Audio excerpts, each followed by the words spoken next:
एक बार फिर से आप सभी दोस्तों का बहुत बहुत स्वागत इस चैनल पर इस वीडियो में। और साइक्लोन के लेटेस्ट अपडेट के साथ फिर से मैं आपके साथ जुड़ा हूं और लगातार संभावना व्यक्त की जा रही है कि बंगाल की खाड़ी के बजाय अरब सागर पर भी साइक्लोन बन सकता है। बंगाल की खाड़ी पर लगातार साइक्लोन के बनने की जो परिस्थितियाँ थी वो काफ़ी ज़्यादा थी, लेकिन अब अरब सागर पर भी संकेत नज़र आ रहे हैं। विंडी मॉडल की माने तो 20 अक्टूबर के आसपास अरब सागर के दक्षिणी पूर्वी भागों पर एक गहरा कम दबाव का क्षेत्र बनता हुआ आपको नजर आएगा। इसके अलावा आगे बढ़ता हुआ सिस्टम चक्रवाती तूफान का रूप लेगा।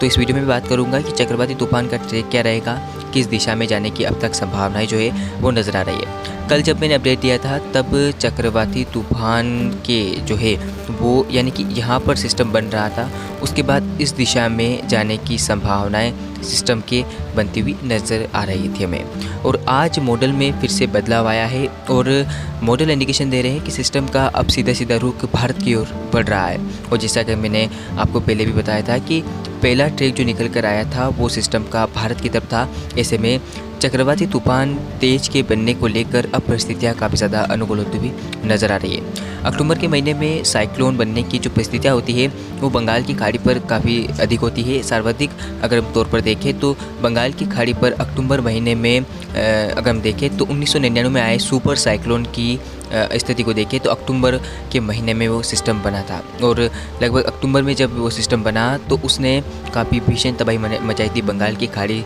से लगे हुए भारत के तटीय क्षेत्रों पर। और अक्टूबर में ही हमें उम्मीद कर सकते हैं कि कई सारे तूफान बने, लेकिन अक्टूबर में अगर हम देखें तो अब अरब सागर पर भी तीव्रता साइक्लोन की बढ़ती हुई नज़र आ रही है। अगर अरब सागर पर चक्रवात बनता है तो अक्टूबर में काफ़ी घातक भी हो सकता है। मॉडल में आप देख सकते हैं स्क्रीन के सामने किस तरह से पूरी तरह से इंडिकेशन मिल रहे हैं कि सिस्टम के भारत की ओर आने की संभावनाएं प्रबल हो गई है। तो तस्वीरें देख सकते हैं कि इसके प्रभाव से बारिश की संभावनाएं भी देश के कई राज्यों में बढ़ जाएगी, जिसमें दक्षिण प्रायद्वीपीय क्षेत्र काफ़ी ज़्यादा प्रभावित होगा पहले तो, और उसके बाद भारत के अगर हम देखें तो मध्य भारत की ओर सिस्टम बढ़ेगा, जिससे महाराष्ट्र के तटीय क्षेत्रों पर बारिश के प्रभाव की स्थिति काफ़ी बढ़ जाएगी। इसके बाद और भीषण चक्रवात के रूप में ये सिस्टम आगे बढ़ता हुआ नज़र आ रहा है। स्क्रीन के सामने आप देख सकते हैं। इसकी विंड स्पीड की बात की जाए तो 70 से लेकर 90 किलोमीटर प्रति घंटे की रफ्तार से ये सिस्टम आगे बढ़ सकता है। और आगे अगर हम और भी देखें तो 100 किलोमीटर या 110 किलोमीटर प्रति घंटे की रफ्तार से हवाएं इसके अंदर चल सकती है। आप देखिए, हालांकि इसके अगर इंटेंस की बात की जाए भारत के तटीय क्षेत्रों के आसपास पहुँचेगा उस समय ये सिस्टम थोड़ा कमज़ोर हो जाएगा, ऐसी संभावना है। और इस बीच ये बारिश कहाँ पर देगा तो पूरे ही दक्षिण वायव्य भारत में अधिकांश भागों पर बारिश होने के आसार नजर आ रहे हैं। और इसके प्रभाव से गोवा के तटीय क्षेत्रों पर भारी बारिश होगी। इसके अलावा महाराष्ट्र को ये प्रभावित करेगा। और आगे आप स्थिति को देखिए आगे किस दिशा में बढ़ रहा है, यानी कि लगातार ये सिस्टम उत्तर पूर्वी दिशा में अगर हम देखें तो बढ़ रहा है। और इसके प्रभाव से अगर हम बारिश की संभावनाओं की बात करें तो ये बारिश जो है वो दक्षिण भारत में देगा, इसके बाद महाराष्ट्र में बारिश देगा। ये उड़ता हुआ ये ज़मीनी भागों को टच करेगा।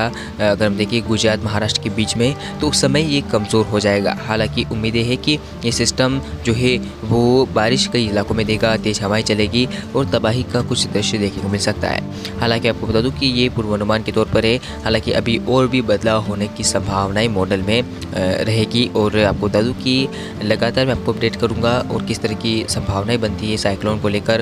हालांकि अब तक तो मॉडल को देखें तो सिस्टम पूरी तरह से भारत की ओर आता हुआ नजर आ रहा है। गुजरात महाराष्ट्र के बीच में, सूरत वलसाड़ के बीच में कहीं पर भी सिस्टम के लैंडफॉल की प्रक्रिया हो सकती है। हालांकि ये बहुत दूर की बात है। आज फिलहाल 11 अक्टूबर है और 11 के बाद 12, 13, 14 यानी कि बहुत सारे दिन पड़े अभी। इन 10 से 15 दिनों के बीच में अगर बदलाव आता है काफ़ी ज़्यादा व्यापक तौर पर तो इसमें हम उम्मीद कर सकते हैं कि कई सारे ट्रैक निकल कर आ जाएंगे। तो इसमें पूर्वानुमान के तौर पर देखिए लगातार अगर मॉडल को देखा जाए तो 19 अक्टूबर से ही सक्रियता बढ़ जाएगी। अरब सागर पर एक कम दबाव का क्षेत्र 19 अक्टूबर के आसपास बनता हुआ नजर आएगा। इसके अलावा थाईलैंड और वियतनाम को पार करता हुआ एक सिस्टम बंगाल की खाड़ी पर भी आएगा। पहले बंगाल की खाड़ी का सिस्टम प्रभावशाली होगा। आप देख सकते हैं स्क्रीन के सामने किस तरह से बंगाल की खाड़ी पर लो प्रेशर एरिया पूरी तरह से मजबूत होगा। उस बीच अरब सागर पर भी एक कम दबाव मजबूत होता हुआ नजर आएगा। एक तरफ आप देखिए कि बंगाल की खाड़ी का सिस्टम और आगे बढ़ेगा तो लगभग 20 अक्टूबर के आसपास भारत के दोनों ही समुद्री क्षेत्रों पर सिस्टमों का प्रभाव रहेगा। उसके बाद आगे आप देखिए किस तरह से अरब सागर पर भी प्रभावशाली सिस्टम होगा, बंगाल की खाड़ी पर भी प्रभावशाली सिस्टम होगा। लेकिन बंगाल की खाड़ी का सिस्टम इंटेंसिफाई नहीं हो पाएगा, क्योंकि आप देखिए कि ये म्यांमार के दक्षिणी भागों पर विकसित हो रहा है। ऐसे में इसके समुद्र से टच होने के आसार तो ज़्यादा है, लेकिन ये ज़मीनी भागों को भी लेन कर रहा है, जिसके प्रभाव से इसकी जो क्षमता है वो कमज़ोर होती हुई नज़र आ रही है। दूसरी तरफ अरब सागर का सिस्टम लगातार हवाओं को आकर्षक कर रहा है और भारत से काफ़ी दूर है ये सिस्टम, तो इसका प्रभाव जो है वो बढ़ता हुआ नज़र आएगा हमें। और आप देख सकते हैं कि ये सिस्टम प्रभावशाली हो रहा है और ये सिस्टम कमज़ोर होता हुआ नज़र आ रहा है। और जैसे आगे हम देखें तो पूरी तरह से हवाओं की रफ्तार के साथ अरब सागर का सिस्टम भारत की ओर आएगा और ये सिस्टम जो है वो चाइना के और उससे हुए म्यांमार के और बांग्लादेश के भागों के आसपास पहुंचता कमज़ोर हो जाएगा। उसके बाद आगे देखिए कि ये सिस्टम अरब सागर का सिस्टम पूरी तरह से एक चक्रवात में तब्दील हो जाएगा, इसकी संभावना है।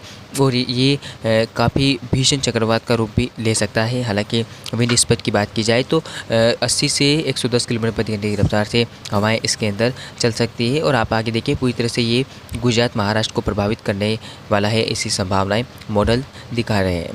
तो लगातार साइक्लोन के ऊपर मेरी नज़र रहेगी, आपको तमाम अपडेट दूंगा किस तरह की संभावनाएं रहती है चक्रवात को लेकर और किन राज्यों पर फिर से इसके ट्रैक में अगर बदलाव आता है तो ये किन राज्यों पर हिटिंग कर सकता है। इसके अलावा भारत को छोड़कर इसके और किस दिशा में जाने की संभावना है, इसके ऊपर भी आपको अपडेट दूंगा। तो फिलहाल इस वीडियो में इतना ही, मिलते हैं अगले वीडियो में। धन्यवाद।